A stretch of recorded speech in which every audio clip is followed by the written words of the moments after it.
জি sir, এখন দেখা যাচ্ছে। Okay. Now you can see. Now you can see the slide mode. Yes, sir. Yes, sir. Okay, as I already said, this is the fertile crescent region where the wheat has been evolved, and within the interference of human, we selected the special types, and now we got the ready-made form of today's wheat. So this is the fertile crescent region. This agriculture has been started, and the Lebanon, Syria, Jordan, Iraq, and Israel. In this region, Iran, from this region, wheat has been first cultivated and then selected. In wheat genome comparison, rice genome size 420 megabase pair, maize genome size 2,300 megabase pair, and wheat 17,000 megabase pair. Wheat genome is 7.44 compared to maize and 40.48 compared to rice genome. So you see, as you can know that the wheat genome is a large genome and as a polyploid crop, and it's very difficult to manipulate of this specific crop if we go for improvement as compared to rice and maize.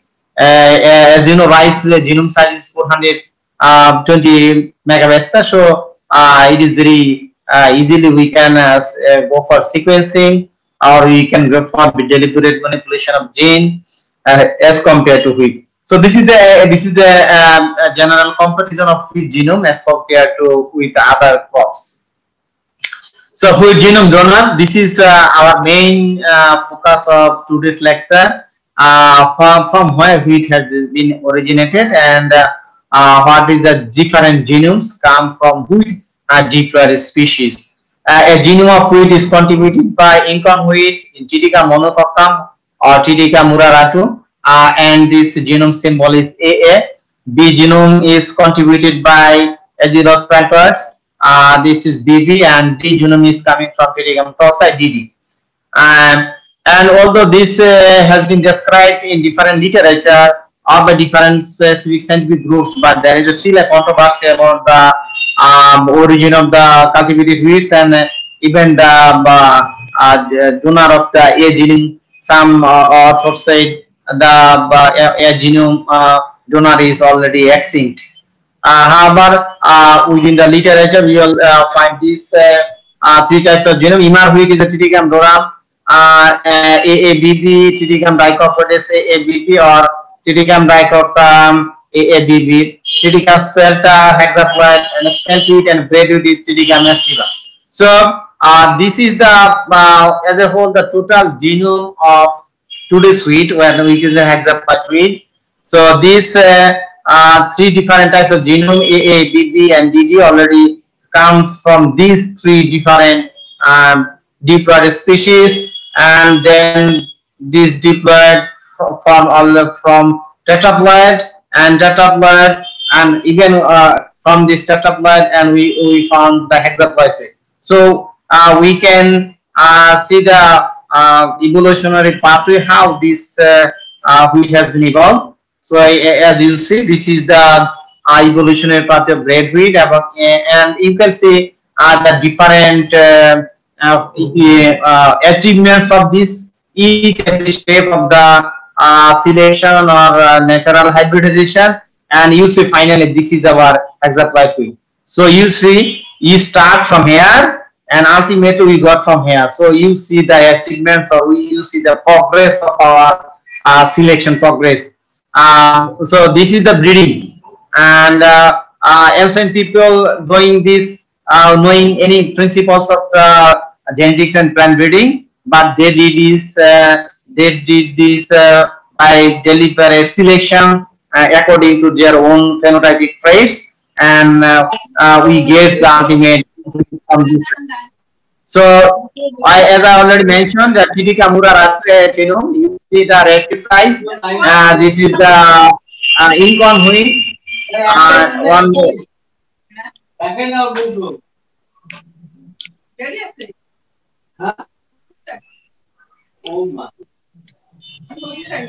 এভাবে তো difficult আসলে কাদের mic unmute হয়ে যাচ্ছে। আমি তোমার ছাত্রদেরকে সবাইকে খেয়াল করতে হবে তো।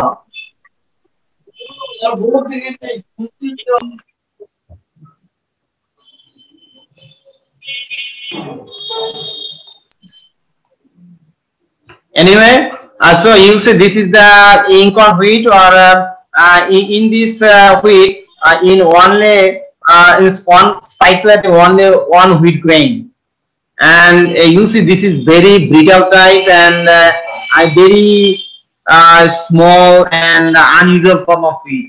So Triticum murarato cross Triticum spaltoides from Triticum tarsidum. This is stratified wheat, and we can say Ima wheat, and this Triticum tarsidum cross with Triticum prussi, and Triticum prussi and form the Triticum spelta. You see, this is Triticum spelta. So you see, this Triticum spelta go a series of mutation, a series of mutation and selection. Then we found the Triticum mysticum. So this is the our final of the product that we already find in wheat, and we also trying also nowadays to improve this wheat, but as a natural hybridization we find the Triticum mysticum, and the grain characteristics is like that, and this is the evolutionary pathway. So if we go for literature, we can also find this and Triticum murarato 7 bivalent, as you know, twice n equal to 14. This is the recorded species, or either Triticum monococcum. This is the controversy. Someone said Triticum murarato is the genome donor. Someone said Triticum monococcum, Sir. and across the Triticum. Sir. Hello. Hello. Sir ওই যে different species গুলোর বৈশিষ্ট্যগুলো বুঝতে পারিনি। Sir একটু slow পড়ালে একটু ভালো হয়, মানে ধরতে পারছি বাংলায় না। পড়ালে আরো ভালো হতো স্যার। না, বাংলায় তো লেকচার দেওয়ার নিয়ম না, আমরা তো বাংলা মাঝে মধ্যে বলে ফেলতেছি, যদি এটাই তো রং হচ্ছে, তাই না? আমাদেরকে আস্তে আস্তে টোটাল ইংলিশে যাইতে হবে। আর যদি আমরা অনেক সময় কথা বলতে বাংলা বলে ফেলতেছি, কিন্তু এটা আমাদের কমিট করতে হবে আস্তে আস্তে।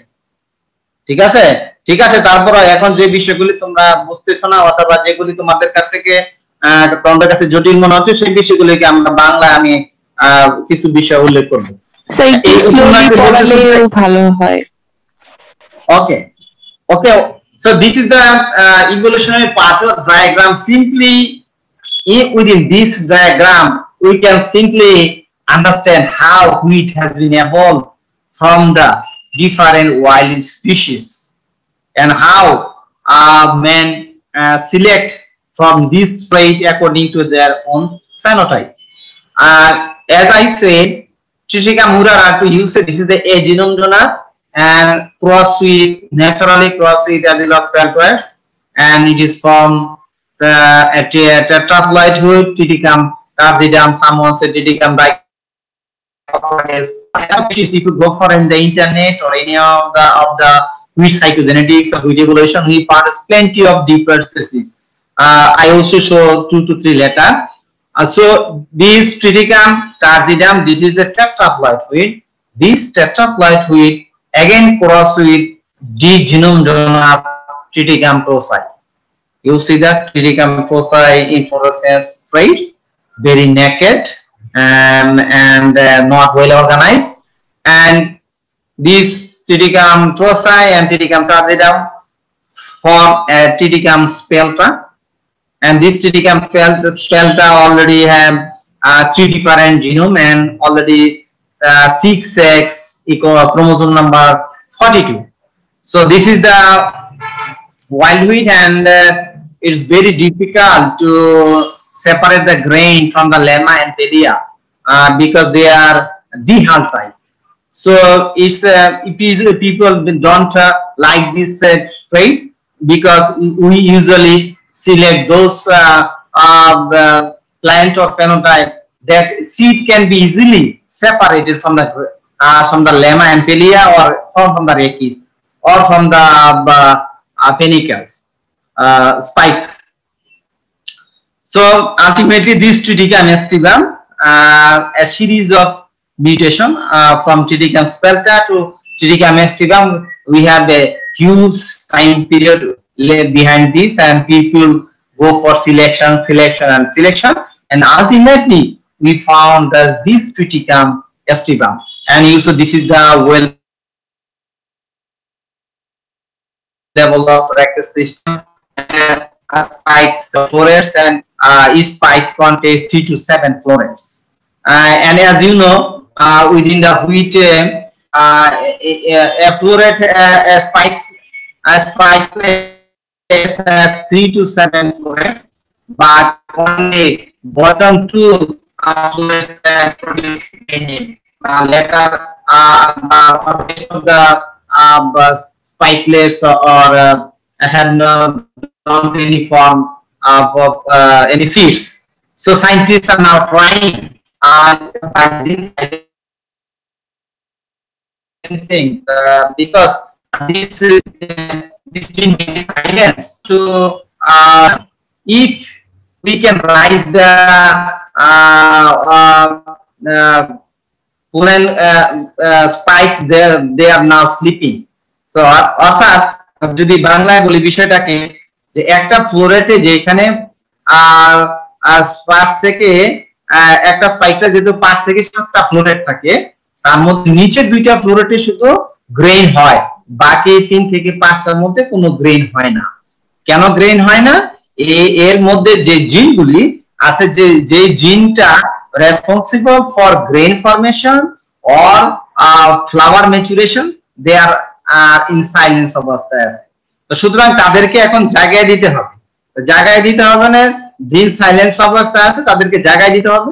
তো এন্টি জিন সাইলেন্সিং এর মাধ্যমে আমরা যদি সেটাকে মডিফাই করতে পারি, তাহলে এখান থেকে যে ফ্লোরেট গুলি এখনো আনপ্রোডাক্টিভ আছে সেগুলি প্রোডাক্টিভ হয়ে যাবে।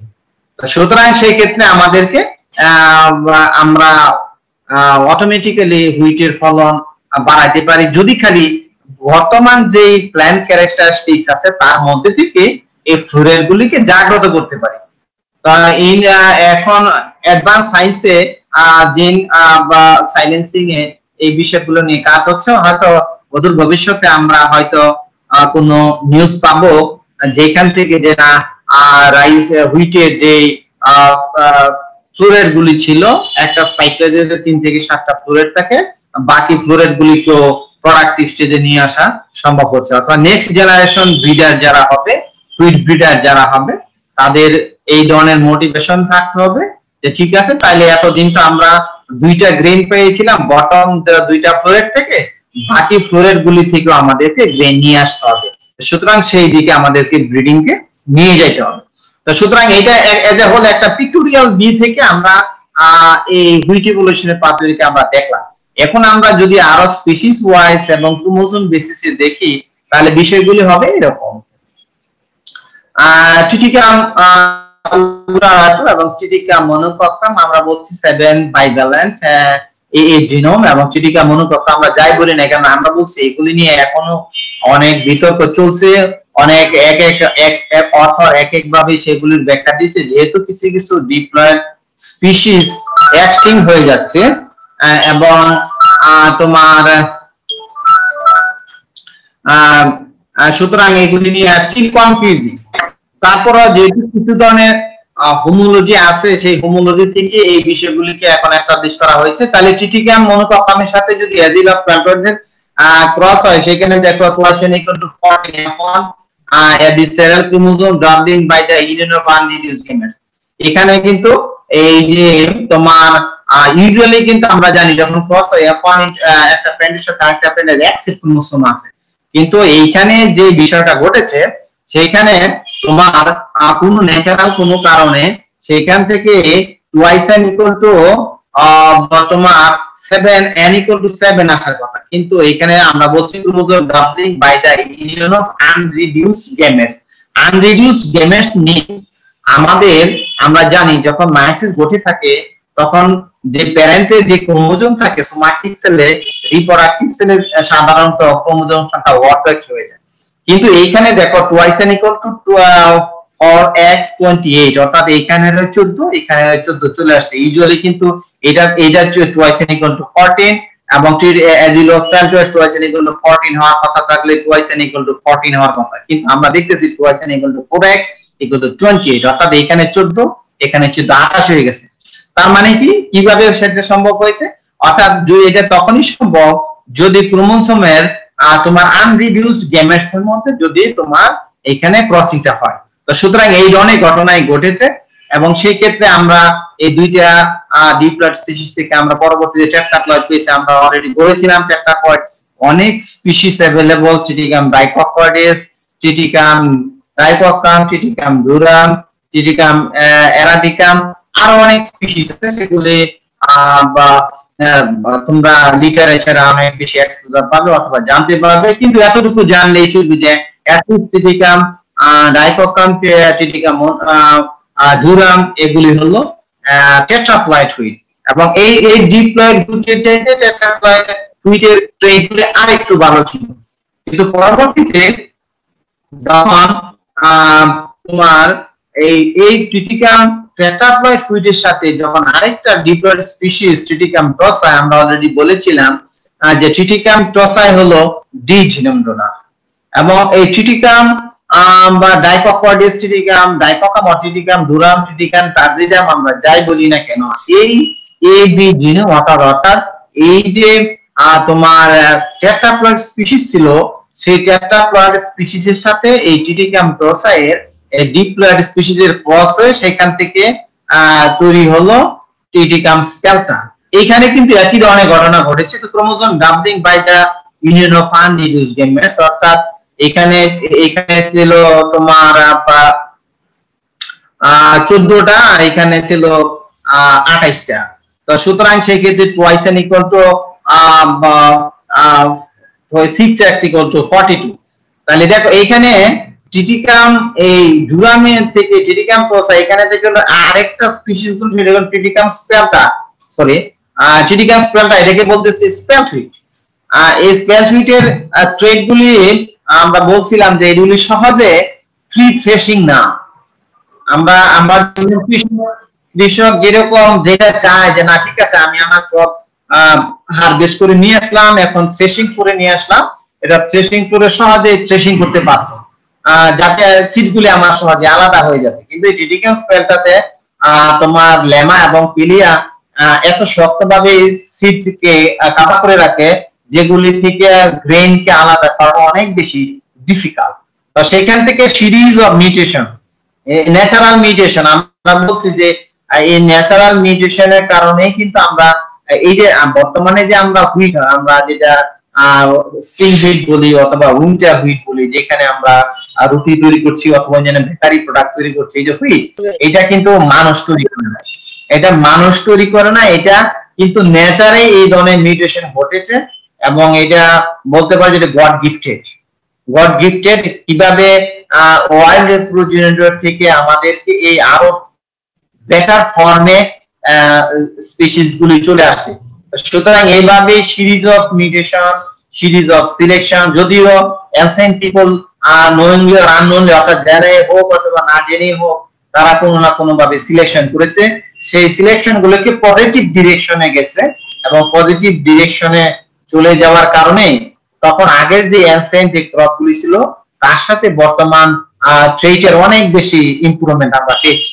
তো যাক আমরা বলতেছিলাম যে টেট্রাপ্লয়েড হুইটের সাথে এই ডিপ্লয়েড টিটিকাম টসাইয়ের ক্রস হলো, এখান থেকে আমরা বলছি আনরিডিউসড গ্যামেটস এর ক্রস হওয়ার কারণে সেখান থেকে আমরা পেলাম টিটিকাম স্পেলটা।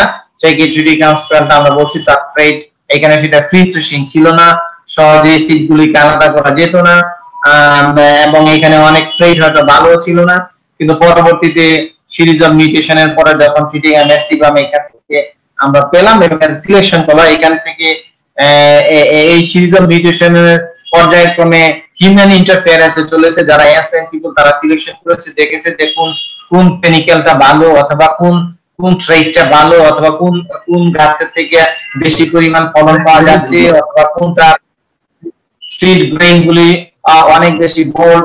এইভাবে সিলেকশন হয়েছে, সিলেকশন হতে হতে পরবর্তীতে আমরা এই আমাদের এই আলটিমেট যে ফাইন যে প্রোডাক্ট অথবা আলটিমেট প্রোডাক্ট আমাদের যে হেক্সাপ্লয়েড সুইট আমরা পেয়েছি।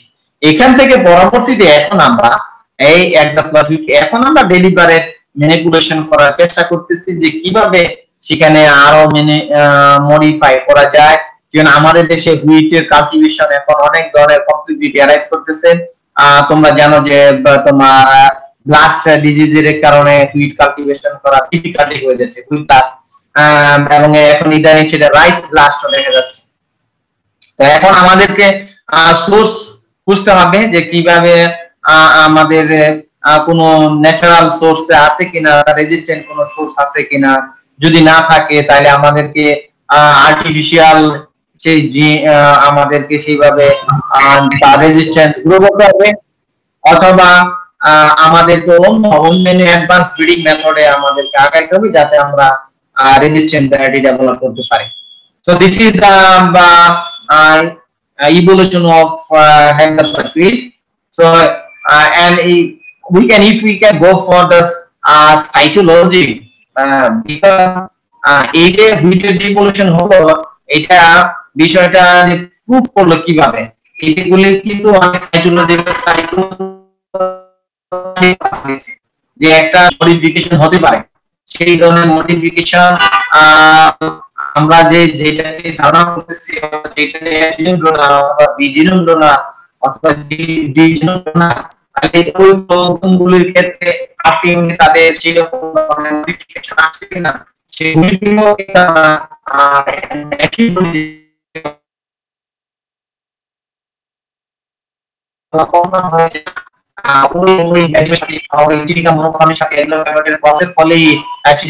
হয়েছিল অথবা চিলিকা কার্টিজামের সাথে চিলিকা ক্রসের ফলে চিলিকা স্পেলটা হয়েছিল এবং চিলিকা স্পেলটা থেকে মিউটেশনের মাধ্যমে ইভলিউশন হয়েছিল।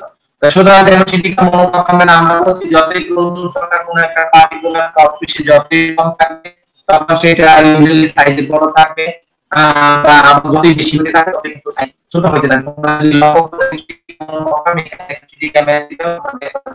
সংখ্যা বেড়ে গেছে ঠিকই, কিন্তু দেখো সাইজ ছোট হয়ে গেছে।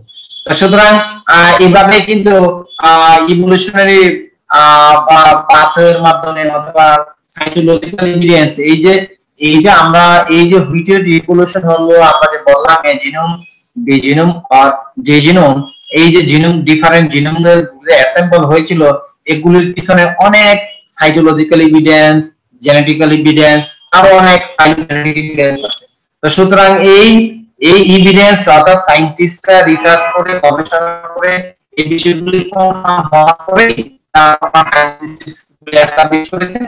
বা তখন তাদের মতামতগুলিকে তখন সেটা পাবলিশ করেছে, পাবলিশ রিসার্চ ওয়ার্ক থেকে কিন্তু আমরা পরবর্তীতে জিস্টকনটার রেজাল্ট নিয়ে আমরা বলছি যে হুইটের ইভলিউশন এভাবে হয়েছিল।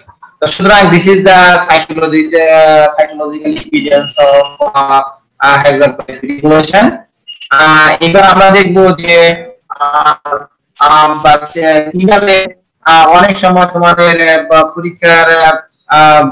পরীক্ষাতে আসে যে তোমার বিভিন্ন এ জিনোম বি জিনোম অথবা ইউ জিনোম বিভিন্ন স্পিসিস এর জিনোমিক ফর্মুলা ডিস্ট্রিবিউশন কোথায় হয়েছে কোন নাম্বার কোথায়, এই জন্য different species of critical genomic formula distribution progenitor and chromosome number.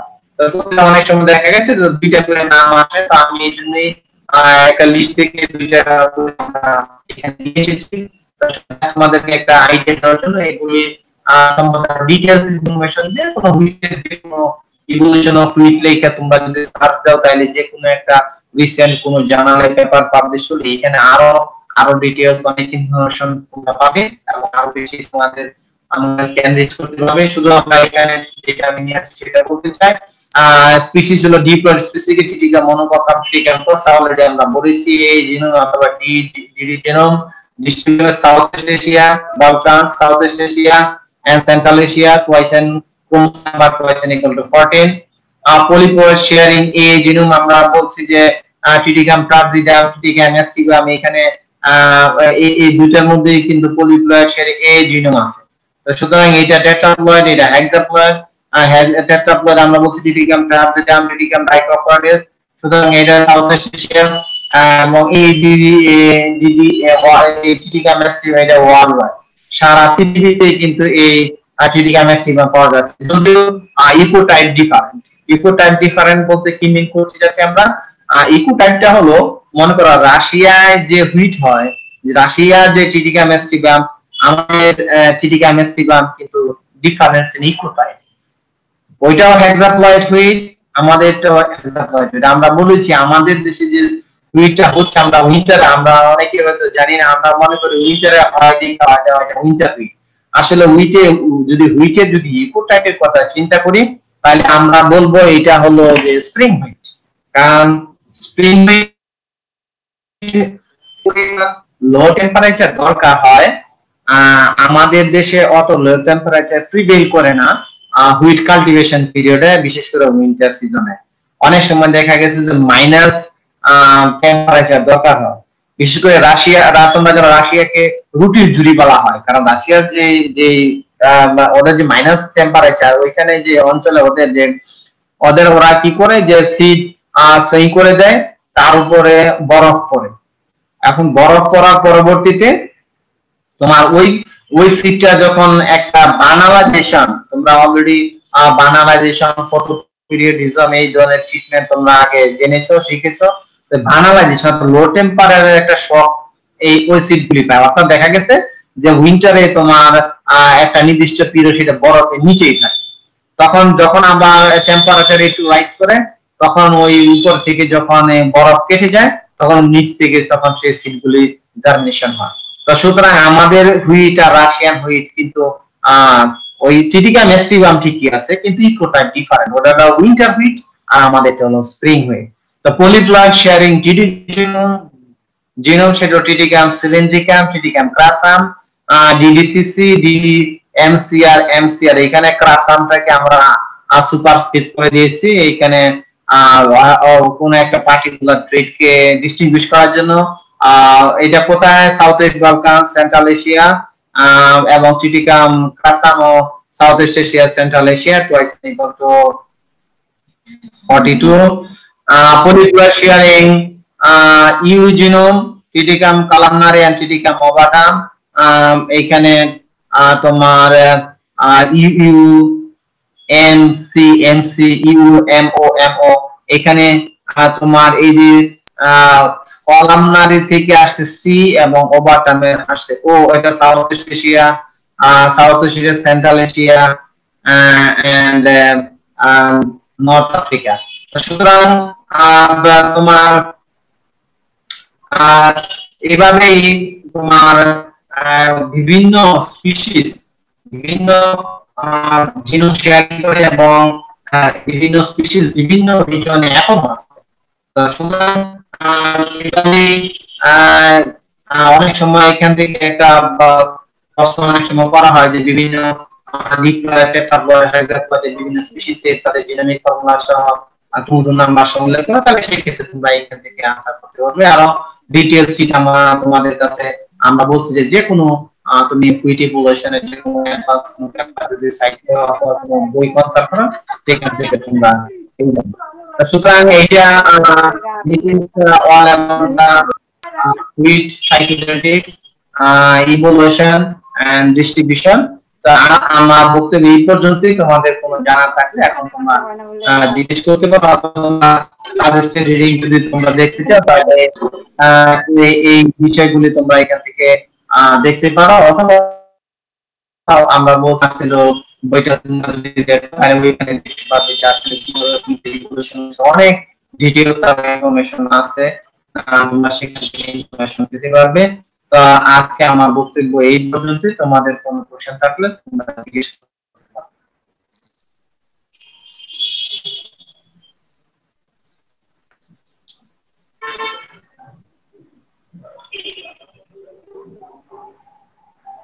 Hello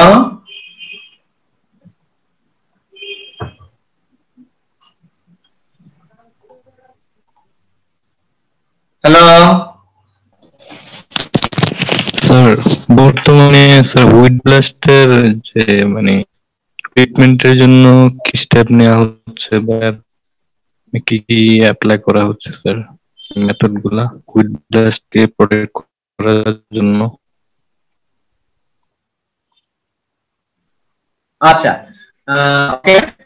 তো আসলে হুইট ব্লাস্ট তোমার একটা ফাঙ্গাল ডিজিজ, এটা রেজিস্ট্যান্স শর্টেজ আছে। তো রিসেন্টলি গবেষণা এখন মেইজের হুইট ইমপ্রুভমেন্ট সেন্টার নামে নতুন যে সেন্টার এস্টাবলিশ হয়েছে নসিপুর দিনাজপুরে, হুইট ইমপ্রুভমেন্ট সেন্টার। তো ওইখান থেকে তারা বলতেছে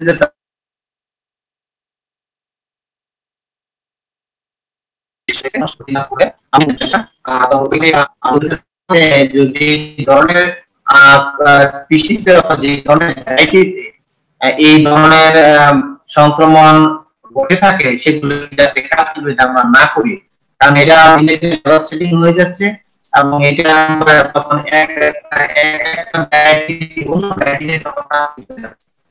সুতরাং আমাদেরকে আমরা কম্বাইন্ড ডিফারেন্ট অ্যাপ্রোচ আমরা সিড ট্রিটমেন্ট করতে পারি ফাঞ্জিসাইড দিয়ে।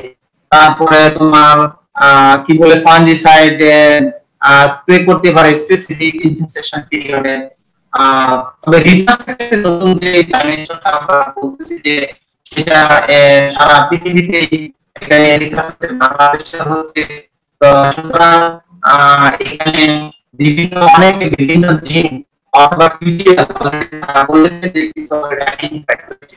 তো স্পেসিফিক আইডেন্টিফাইড জিন অথবা কিউটিএল গুলিকে তোমার ইনকর্পোরেশন করে আমাদের যে কার্টিকুলেট ভ্যারাইটি গুলি আছে সেগুলিতে ইনকর্পোরেশনের চেষ্টা করা হচ্ছে। তো সেইগুলি থেকে অদূর ভবিষ্যতে হয়তো আমাদের হুইট ব্লাস্ট রেজিস্ট্যান্স আমরা ডেভেলপ করতে পারবো।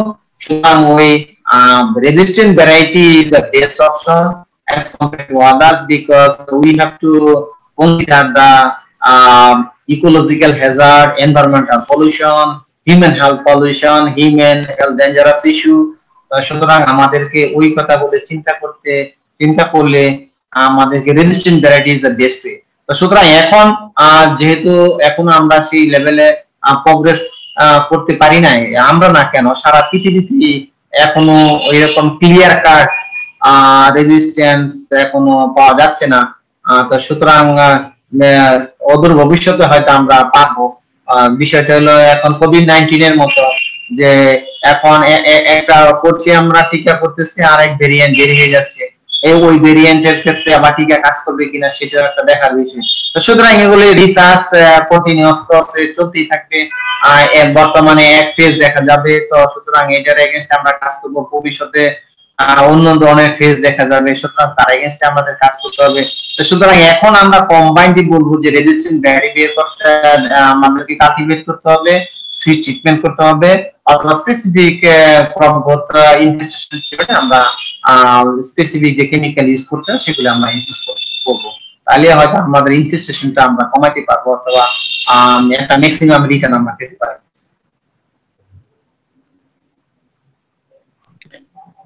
Thank you sir.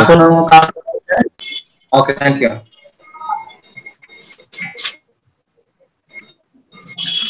আচ্ছা, তোমাদের সাথে আমাদের সব স্যারের ক্লাস শেষ করে দিয়েছি, তাই না? জি স্যার, মনে হয়। হ্যাঁ, এখন আমাদের একটা ক্লাস ছিল, যদি আমি আগে ফিজিক্যালি ক্লাস নিতাম তোমাদের, এটা আমি রেখেছিলাম, কিন্তু এখন যেহেতু আমরা ওই ফিজিক্যালি ক্লাস এখনো শুরু করতে পারছি না, তো সুতরাং আমাদের ক্লাস সবাই শেষ করবে, সুতরাং আমি উইথ ইভলিউশনটা নিয়ে নিলাম। আর তোমাদের যুবাদত্ত নাহার মনি ম্যাডাম হয়তো আরেকটা ক্লাস দিবেন, তাইলে আমাদের কোর্স মোটামুটি তোমাদের সাথে লেভেল 3 যে বা জেনেটিক্স অথবা সাইটোজেনেটিক্স মোটামুটি শেষ হবে। পরবর্তীতে আমরা যখন সুইটেবল কন্ডিশন ইউনিভার্সিটি করবে তখন পরীক্ষা শুরু হলে তখন আমরা পরীক্ষায় চলে যাব। ঠিক আছে?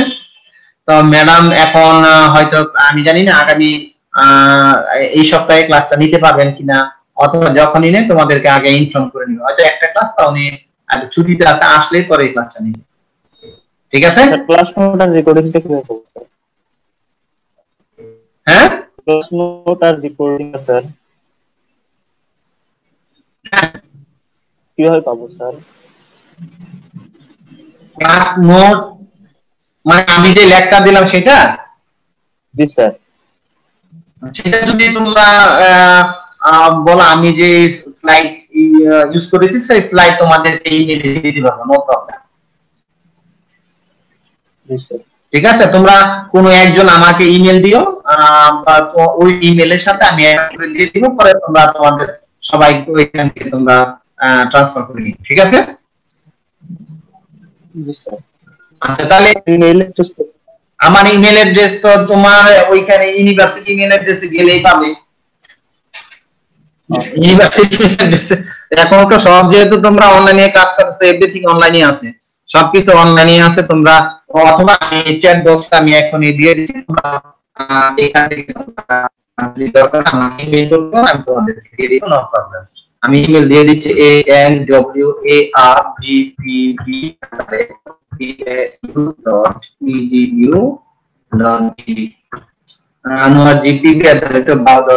এই যে তোমাদেরকে চ্যাট বক্সে দিয়ে দিলাম, তোমাদেরকে আমাকে ইমেল দিয়ে রেখো, আমি পরবর্তীতে এটার হ্যান্ডআউট অথবা এই যে স্লাইডটা আমি ইউজ করছি তোমাদেরকে দিয়ে দিব, নো প্রবলেম, ঠিক আছে? আচ্ছা, তোমাদের যদি আর কোনো কথা না থাকে তাইলে আমরা একটা স্ক্রিনশট নিয়ে আমি শেষ করব, কারণ পরবর্তীতে আবার আরেক অন্য জনের ক্লাস হয়তো শুরু হতে পারে, আই ডোন্ট নো। আমি ইন টাইমলি শেষ করতে চাই। স্ক্রিনশট স্ক্রিন নিয়ে নিলাম আমি।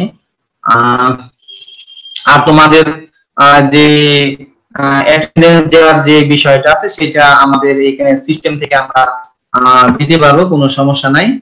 সেটা নিয়ে তোমাদের ওরিড হওয়ার কোনো কিছু নাই। আমরা সেখান থেকে যারা এখন পর্যন্ত আইডি দিয়ে অনলাইনে লগ ইন করেছে আমরা তাদের সবার আমরা ওইখান থেকে ইনফরমেশন থাকে, সেখান থেকে আমরা তোমাদের ইনফরমেশন আমরা ইউনিভার্সিটিকে প্রোভাইড করে দেব, নো প্রবলেম, ঠিক আছে? ঠিক আছে, তাহলে আজকের মতো তোমাদের সাথে আমার ক্লাস শেষ হলো। এখন শুধু যুবাদাতুন ম্যাডাম একটা ক্লাস তোমাদের সাথে নেবেন, তাহলে তোমাদের সাথে লেভেল 3 তে আমাদের ক্লাস শেষ হবে। অদূর ভবিষ্যতে লেভেল 4 সেমিস্টার 2 তে তোমাদের সাথে আমার সাথে দেখা হবে, কথা হবে, তখন আমরা আরো বিষয়গুলি জানার চেষ্টা করব। তবে আমরা বলছি যে এখানে যে ক্লাস আমরা নিচ্ছি অনলাইনে, এগুলি ইফেক্টিভ, আমার মতে ইফেক্টিভ না।